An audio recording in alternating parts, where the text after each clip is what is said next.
नमस्ते नित्यानंदम। आदिनम चलो की इस रिटर्न सीरीज़ में आप सभी का एक बार फिर से स्वागत है। मैं माँ नित्य भक्ति प्रियानंदा आप सभी का तहे दिल से मेरे इस सीरीज़ में स्वागत करती हूँ। सबसे पहले आप सभी को बहुत बहुत धन्यवाद, मुझे इतना ढेर सारा प्यार और आपने मेरे वीडियोस को इतना पसंद किया, उसके लिए बहुत बहुत शुक्रिया। इसी तरह मैं आप सभी के प्रश्नों के आप सभी को सहायता पहुंचा सकूं, यही मेरा ध्येय है ये लाइव वीडियोस करने का। एक व्यूअर्स में से एक प्रश्न मुझे आया है, गुरु का महत्व क्या है जीवन में, क्यों मुझे गुरु की सुननी चाहिए। कई बार मैंने गुरु के ऊपर चर्चा की है, लेकिन फिर से मैं बताना चाहती हूँ कि आपके जीवन में गुरु क्यों इम्पोर्टेंट है, गुरु का क्या महत्व है आपके जीवन में। इसके लिए मैं अपना ही एक लाइव एग्जाम्पल, अपना खुद का एग्जाम्पल लेना चाहती हूँ कि पहले मेरा जीवन कैसा था और गुरु आने के बाद जब स्वामी जी मेरे जीवन में आए तो वो कैसा हो गया। अपनी प्री मोनास्टिक लाइफ में संन्यास लेने से पहले मैं एक फैशन डिज़ाइनर थी। एक भारतीय होते हुए, एक ब्राह्मण होते हुए भी एक वेस्टर्न लाइफ जी रही थी। एक ऐसा जीवन जहाँ पे अगर मैं कहूँ कि मेरी संस्कृति, जो हमारी संस्कृति है, उसका सुपरफिशियल लेवल पे उसको जी रही थी। परंतु अगर कहें कि गहराई से अगर देखें तो मैंने उसे कभी अपनाया नहीं था। ऐसी बहुत सारी चीज़ें थी जो मुझे पसंद भी नहीं थी। और मैंने एक डिफरेंस देखा कि अगर आपके जीवन में गुरु नहीं है, अगर आप गुरु की नहीं सुन रहे हैं या गुरु नहीं है आपकी लाइफ में, तो लिटरली आप अपनी ईगो की सुनते हैं। ईगो क्या है? Ego is always me, I, mine. पर आपने हमेशा देखा होगा कि जब भी हम ऐसी स्थिति में होते हैं कि मेरे लिए क्या है, ये मेरा है, ये मुझे चाहिए। लेट्स सपोज आपके पास एक कार है, एक छोटी कार है, तो आप कहेंगे ये मेरी कार है पर अब मुझे बड़ी कार चाहिए। एक्चुअली यही पॉइंट है जहाँ से शुरुआत होती है, जहाँ पर आप लिटरली सेल्फ डिस्ट्रक्टिव मोड में जाते हैं। कैसे? सबसे पहले तो आप अपनी ईगो को सेटिस्फाई करेंगे, उसके बाद में आप धीरे धीरे ग्रीड, लालच की तरफ बढ़ते चले जाएंगे।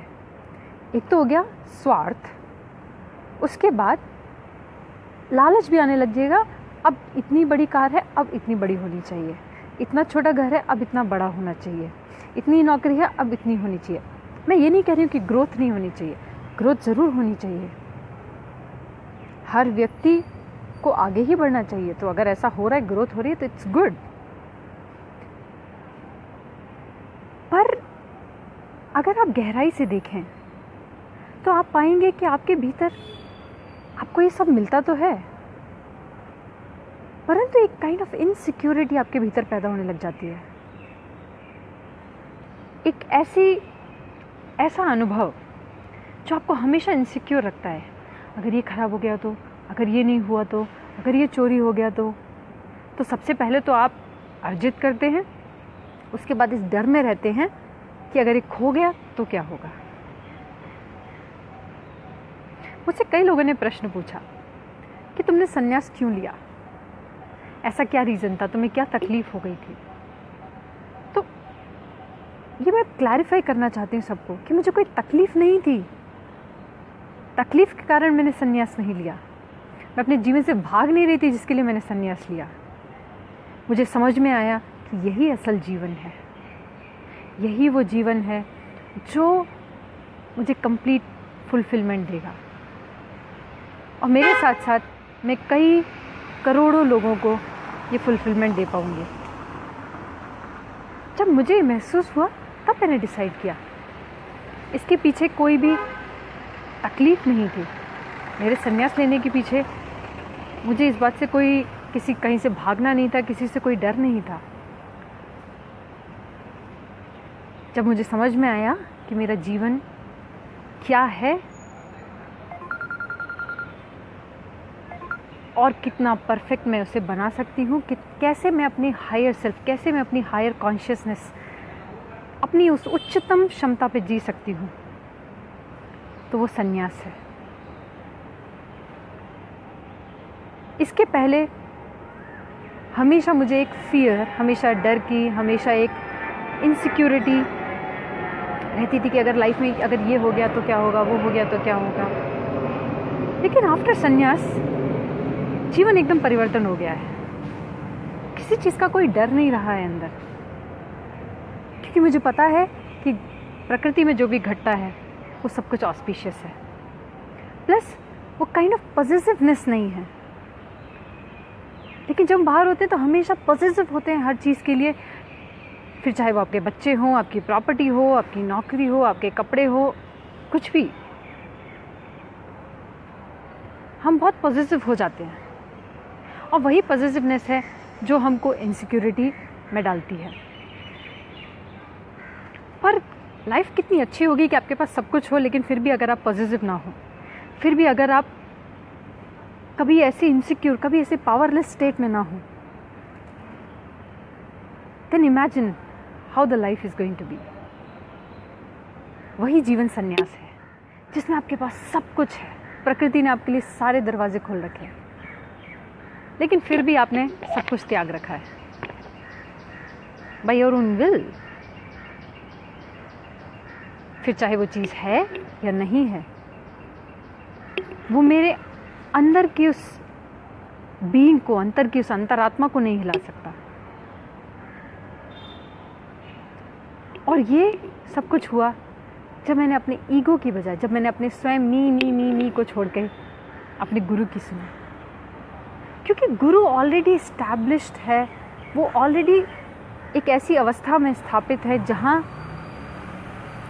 ऑलरेडी निर्विकल्प समाधि की अवस्था में है। तो जब वो उस अवस्था में होते हैं तो आपके लिए जो भी डायरेक्शन, आपके लिए जब जो भी वो गाइडेंस देते हैं, वो हमेशा परफेक्ट होती है। बिल्कुल वैसे ही मेरे साथ हुआ। जब मैं आदिनम में आई अपने गुरु के साथ, तब मैंने असली में जीवन को पहचाना। मैंने पहचाना कि मेरा जीवन वो नहीं जो अभी तक था, या जिसे मैं सोचती थी सो कॉल्ड लाइफ, जो कि full of fear, insecurity, greed, भय, लालच, चिंता, हर चीज़ से भरा हुआ था। और आज हर आम आदमी उसी से भरा हुआ है। पर हम इससे बाहर निकल सकते हैं, बहुत इजी है। देन वो ऑप्शन क्या है? As simple my series name, Aadheenam चलो। स्वामी जी की फिजिकल प्रेजेंस में, स्वामी जी आपके शरीर, आपके मन, आपकी कॉन्शियसनेस से ये सारे जो अब तकलीफ़ें हैं जिनसे आप गुजरते हैं, चाहे वो भय हो, चिंता हो, डर हो, वो आपके भीतर से निकाल देते हैं और आपको सशक्त कर देते हैं उन अद्भुत शक्तियों से जो स्वयं भगवान भोलेनाथ ने आगम शास्त्र में दी हैं। फिर चाहे वो ब्लाइंड फोल्ड रीडिंग हो, चाहे रिमोट स्कैनिंग हो, या बॉडी स्कैनिंग हो, या किसी भी ऑब्जेक्ट को मूव कर देना just by your own will. आप समझ सकते हैं, जब अगर आप किसी भी मैटर जो कि आपसे कनेक्टेड नहीं है, जो कि आपके कंट्रोल में यूजुअली नहीं है, बट जस्ट बाय इनिशिएशन, सिर्फ दीक्षा से अगर आप उसे मूव कर दें, बिना छुए, बिना कुछ बोले, देन अंडरस्टैंड जीवन आप ही के हाथ में। फिर आप जैसा चाहें उसे बना सकते हैं। बिल्कुल वही मैंने कहूँ कि वही मेरे साथ हुआ जब मैं आदिनम में आई। It's only Swami ji, my guru Paramahamsa Shri Nithyananda Swami ji.